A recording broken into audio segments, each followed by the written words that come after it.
Good morning, it's Laura here from my Bespoke room, and I'm here today on the Bluebell with the founder of Pooky Lighting and Sofa.com, Rohan. Great to be here.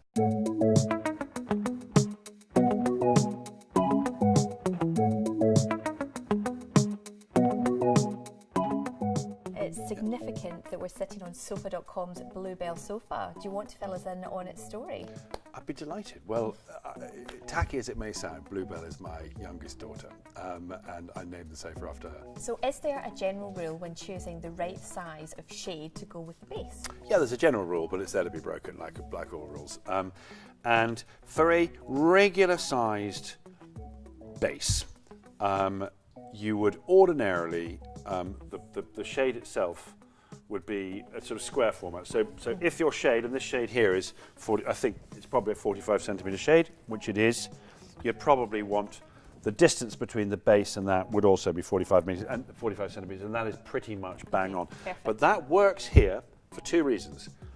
It's a drum shade, Yep. and a drum shade is a much more voluminous shade than, for example, a shade like, a tapered shade like this, and also because it's quite a large base. With this, you would never use the same principle, because here you've got a 35 centimetre shade on and the distance there is about 60 centimetres. So that here we break all the rules on account of the fact that this is a very thin spindle. At my Bespoke room, we always feel you should start with the lighting design first. Do you agree? Yeah, I do agree, actually, and not just because I'm a lighting retailer and designer. I do agree. I think lighting is the single most important thing that creates the ambience within a room. And if you forget that, you are at risk of, well, not getting the room that you ultimately want. Layering of light is a little bit of a buzz phrase at the moment. But what does it actually mean?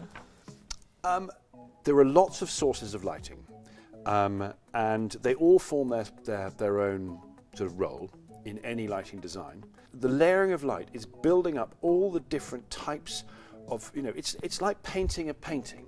You start with your blank canvas, you'll throw a splash of colour there, here, and you're building up the layers of light to create a whole.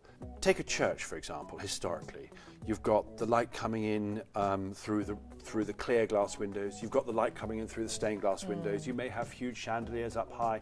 You may have torches. You have all sorts of light building up this thick, rich, tapestried layer of lighting. So my personal favourite light here is the artichoke light. What is the inspiration behind this piece? Well, my daughter Bluebell, after whom this sofa is named, is obsessed by artichokes. So I always wanted to create a light in the shape of an artichoke. What's the most common mistake customers make when it comes to lighting? I think that customers occasionally consider lighting to be an afterthought, and that's very dangerous. Lighting is, and I would say this, is the single most important part of the design of any room. To be honest, if you get the lighting right, it almost doesn't matter what anything else is in the room is like. The atmosphere that the lighting creates can completely change the look and the feel and the ambience within a room. And I think that people sometimes forget that. And do you have a light named after you? No. No, I don't. Is there one in production? No, there isn't. No, there won't. Prototyping? No, there'll never be a me light. Oh.